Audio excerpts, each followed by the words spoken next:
बिस्मिल्लाहिर्रहमानिर्रहीम, अस्सलाम वालेकुम नाज़रीन। मैं हूं कंबर ज़ैदी। यूट्यूब और फेसबुक पे आप मेरा वीलॉग देख रहे हैं। Very unfortunate day for Pakistan. एक इन्वेस्टिगेटिव जर्नलिस्ट कीनिया में कत्ल हो गए और कीनिया में उनके हवाले से पुलिस का क्या वर्जन है, अरशद शरीफ कीनिया क्यों गए थे, उनका पहला स्टॉप जो दुबई बना, उसके बाद यूके, तीसरा कीनिया क्यों बना, अरशद शरीफ किस चीज़ के लिए वहाँ पे गए थे, क्यों मुल्क से भागे थे, कीनियन पुलिस का क्या वर्जन आया, ये तमाम जो स्टोरीज़ हैं ये डेवलपिंग स्टोरीज़ हैं। अरशद शरीफ के मर्डर के बाद से रात 3 बजे जो हुआ है, उसके बाद से मुसलसल जो अपडेट्स आ रही हैं उन अपडेट्स को कंपाइल करके आपके सामने रखूँगा। अब तक की मालूमात के मुताबिक क्या कुछ इस केस में सामने आया है, जो कि बज़ाहिर कीनियन अथॉरिटीज़ कह रही हैं कि एक मिस्टेकन आइडेंटिटी का केस है, लेकिन क्या ये एक मर्डर का केस है? ये सवालात कुछ खड़े कर रहा है, उस स्टोरी से भी सवालात खड़े हो रहे हैं, ओवरऑल भी खड़े हो रहे हैं, तो ये तमाम सवालात आपके सामने भी रखूँगा। ओपिनियन आप खुद ड्रॉ करेंगे। अगर आपने मेरे चैनल को सब्सक्राइब नहीं किया, सब्सक्राइब कर लें, बेल का आइकन ज़रूर दबाएँ ताकि आप तक टाइमली अपडेट्स पहुँचती रहें और पेज को लाइक ज़रूर करें। अब बात करते हैं अरशद शरीफ। वेरी अनफॉर्चुनेट, मतलब मैं इसको आई वाज़ लिटरली शॉक्ड कि जब रात को मैंने ये न्यूज़ सुनी और अरशद शरीफ जिन हालात में पाकिस्तान से गए थे वो परेशान थे। वेरी हम्बल एंड वेरी, आप ये कह सकते हैं, इंटेलिजेंट जर्नलिस्ट। अरशद शरीफ का ताल्लुक उन लोगों में से था जो कि एक अपनी पहचान आप रखते थे, उनको हुस्न कारकर्दगी भी दिया गया। इसके अलावा उनके बिहाफ पे बहुत ज़्यादा सहाफ़ती कैरियर उनका बहुत ज़्यादा ब्राइट है। तो उस ब्राइट कैरियर को लेके आगे चलते रहे, लेकिन अनफॉर्चुनेट डे, कल रात उनके जो है आप कह सकते हैं वो इस दुनिया में नहीं रहे हैं। और उसके बाद से जो डेवलपिंग स्टोरीज़ बनी है कि कीनियन पुलिस का वर्जन जो आया है वो मैं आपके सामने रख देता हूँ। इसके अलावा जो दूसरा वर्जन है जो ट्विटर पर डिबेट हो रही है वो भी आपके सामने रख देता हूँ। देखिए, अरशद शरीफ को मारा गया जब वो मगाडी से नैरोबी जा रहे थे। नैरोबी अब कीनिया का एक शहर है, मगाडी उसका एक सबर्ब है और वहाँ से उनकी गाड़ी जा रही थी नैरोबी।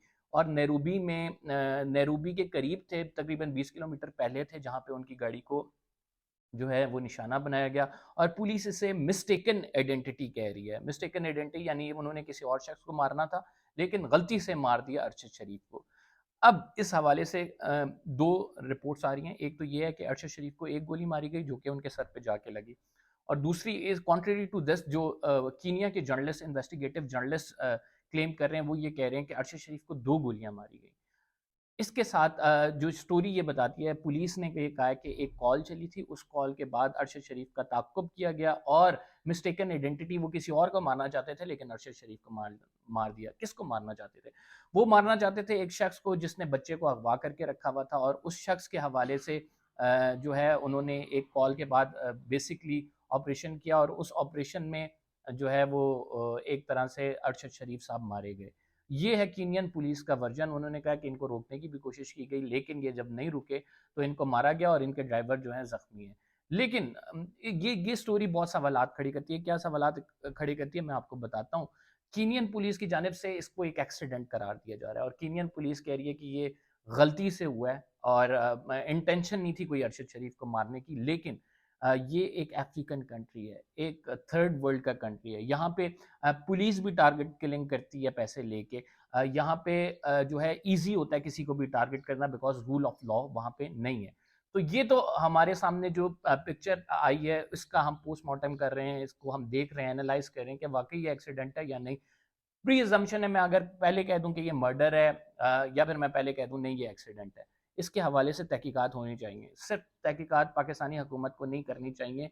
यूएन जो है जो रिपोर्टर्स विदाउट बॉर्डर्स हैं उनको आगे, ऐसी तंज़ीमों को आगे आके इंडिपेंडेंट तहकीकात करनी चाहिए ताकि सच सामने आ सके। बिकॉज़ एक वर्ज़न आ रहा है कि इंडियन पुलिस की जानिब से एक्सीडेंट हुआ है, दूसरा वर्ज़न आ रहा है कि नहीं ये एक्सीडेंट नहीं है, ये मर्डर केस है। मर्डर केस क्यों है? बिकॉज़ अरशद शरीफ जब यहाँ से गए थे तो उनको कुछ लोगों की जानिब से थ्रेट्स थे। अरशद शरीफ वहाँ पे यहाँ से दुबई गए, दुबई से फिर उनको कहा गया कि आप यूके मूव कर जाएँ। दुबई में उनके पास एक थ्रेट लेटर आया था और उस थ्रेट लेटर के बाद वो मूव हो गए थे UK.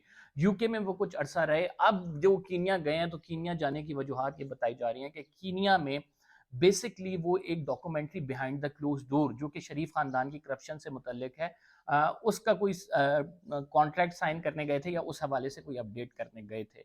Arshad Sharif was a journalist जो कॉन्टीन्यूसली शरीफ खानदान की करप्शन के हवाले से स्टोरीज लेके आ रहे थे।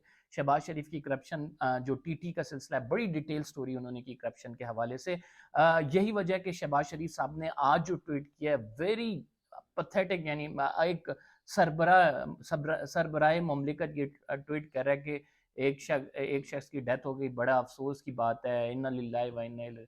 यार, you are prime minister of the country, you should call immediate investigation on this case. आपके मुल्क का शहरी मारा गया है यार, कीनिया में मारा गया, मिस्टेकन आइडेंटिटी का भी केस है, तो आप किस तरह से इसे इजीली जाने दे सकते हैं? लेकिन इनकी पर्सनल राइवलरी, एक शहबाज शरीफ साहब समझते हैं कि उनकी स्टोरीज इनको पर्सनली हिट करती थी, दैट्स वाई शहबाज शरीफ साहब की पार्ट पे ये बदनीयती है कि एक हेड ऑफ द स्टेट आपका अनाउंस नहीं कर रहा है कि उसके मुल्क में किसी इन्वेस्टिगेटिव जर्नलिस्ट को जो है थ्रेट करके भेजा गया और उसके बाद कहीं और मुल्क में मार दिया गया। तो ये तो है हालत है हमारे हेड ऑफ द स्टेट्स की, कि ये क्या करते हैं, ताज़ियती पैगाम भेज देते हैं, ये हो गया वो हो गया, जिसका कोई फ़ायदा नहीं है। अच्छा जी, सवालात क्या खड़े होते हैं, मैं सवालात आपके सामने रख देता हूँ। सवालात ये खड़े होते हैं, देखें कहाँ से कॉल चली कि अरशद शरीफ को जो है ये बच्चे को अगवा करके आए, इनको मारा जाए।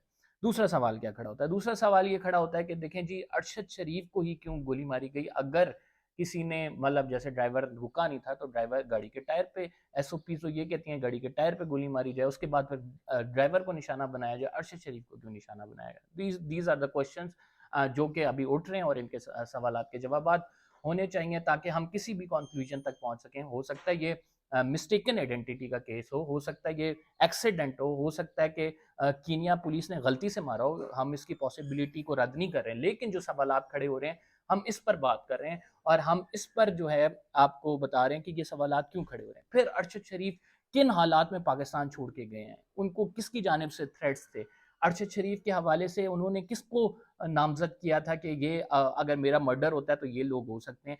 तो वो तमाम भी अपनी जगह एक सवालात हैं जो कि journalist community right now question कर रही है, पूछ रही है, सहाफ़ती तंजीमें कह रही हैं कि इस हवाले से इन्वेस्टिगेशन होनी चाहिए, लोग कहते नज़र आ रहे हैं, ट्विटर पर डिबेट हो रही है।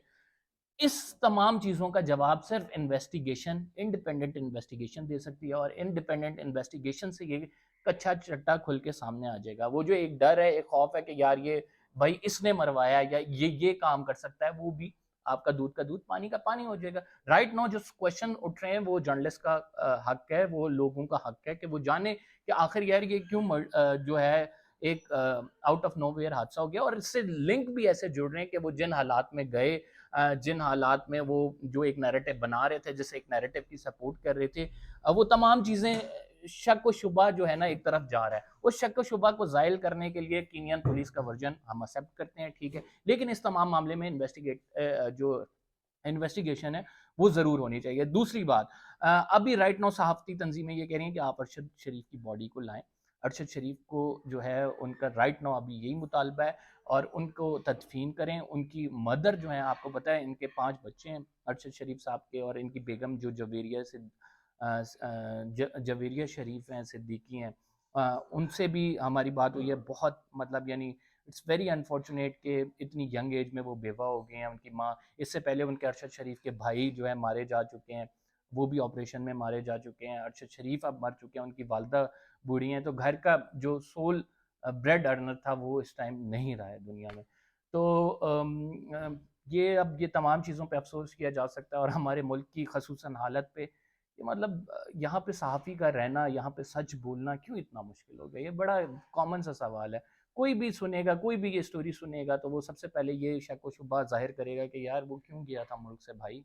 ये कि क्या ये मुल्क सच बोलने के लिए, क्या ये मुल्क अपनी आवाज़ उठाने के लिए, क्या ये मुल्क में फ्रीडम ऑफ एक्सप्रेशन नहीं है, क्या इस मुल्क में जमहूरियत नहीं है? तो ये अगर नहीं है तो आप फिर क्लियरली इसको स्टेट करें कि this is not a democratic state. फिर आप इसे कहें this is a banana Republic, this is आप कह सकते हैं डिक्टेटरशिप यहाँ पे मौजूद है। तो ये तमाम चीज़ें जो कि बहुत सवालात उठा रही हैं, इन सवालात के जवाब ज़रूर मिलने चाहिए और आप अपनी राय का ज़रूर इजहार कीजिए जो मैंने आप तक इन्फॉर्मेशन पहुँचाई है। इंशाल्लाह आपसे अगले व्लॉग में कुछ मज़ीद इन्फॉर्मेशन के साथ मुलाकात होगी। कंबर ज़ैदी को इजाज़त दीजिए। अल्लाह हाफ़िज़।